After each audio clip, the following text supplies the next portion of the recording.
Oy! Ay! Oy! Ba?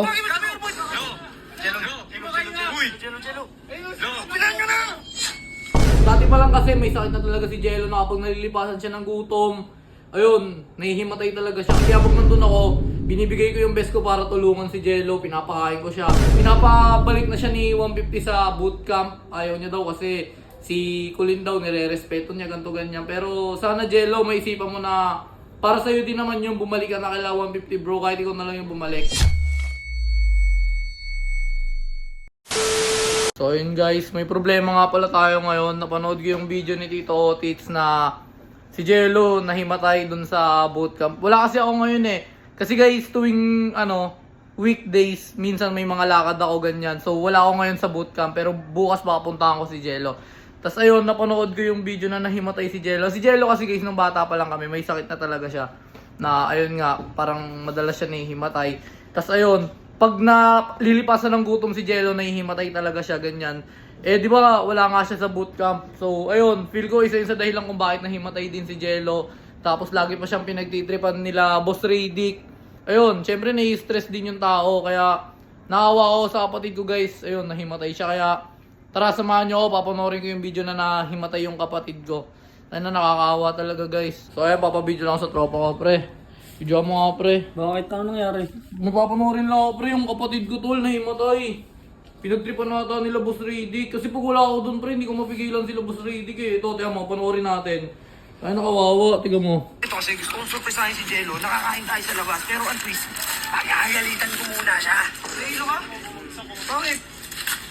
Lalagkat ko sa kagabi. Sobrang init din kasi. Init? Gusto mo sa bahay ka na lang muna. Doon mo nang pahinga. Uy, Jello! Oy! Ay! Oy! Ba? Bakit mo sabi mo? Jello! Uy! Jello! Pilan nyo na! Oh, di ba guys? O yun, dati pa lang kasi may sakit na talaga si Jello na kapag nalilipasan siya ng gutom, ayun, nahihimatay talaga siya kasi mahina din yung katawan ni Jello. Kaya, ayun, sobrang nakawa ako kay Jello. Tapos, lagi pa nga siya pinagtitripan nila Boss Radic. Kaya pag nandun ako, binibigay ko yung best ko para tulungan si Jello, pinapakain ko siya. Pansin nyo, sa mga vlog ko, lagi kong inaaya si Jello kumain, ganyan. Lagi ko siyang nilalabas kasi nga alam ko na may sakit si Jello. Kasi magkasama na kami, bata pa lang kami.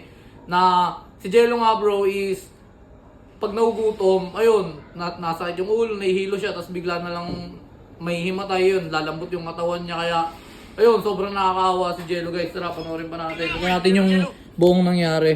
Nalagdat ka kagabi? Nalagnat pa pala siya. Hindi ka nagsabi sa amin. Paano ako kay Troy kagabi? Nagpabili ako ng gamot. Kumain ka na. Hindi pa nga. Bakit? Wala kang pambili pagkain? Hindi ako malabas din. Sobrang sakit talaga ng ulo ko. Kaya na ako magpapakit ng dapat. Sobrang init din kasi. Init? Gusto mo sa bahay ka na lang muna. Doon mo nang pahinga. Di ba guys, ayun, isa din yun siguro bro sa mga dahilan. Sobrang init dun sa tinutuluyan niya.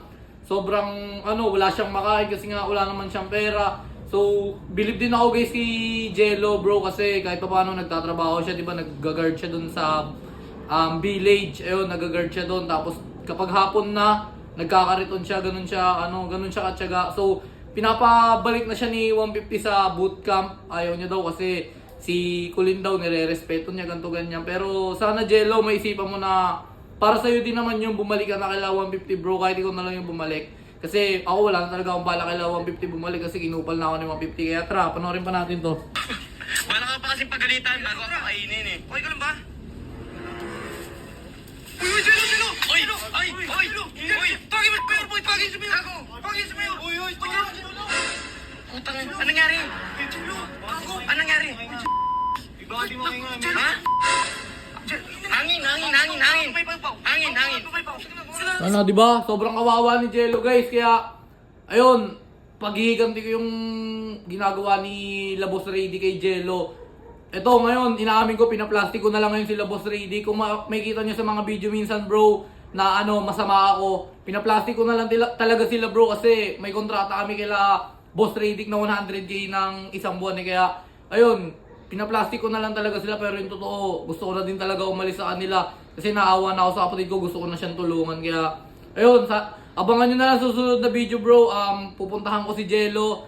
At ayun, bibigyan na natin siya ng pangkain ulit. Bibigyan ko siya siguro ng pera. Siguro kahit 10,000 okay na yun. Tapos bibigyan ko siya ng maraming pagkain para hindi na sumama yung pakiramdam niya. Kaya Jello, napapanood mo man to, sana maging okay ka na at ako bahala sa'yo. Kapag nandiyan ako, hindi ka na pagtitripan nila Boss Radic.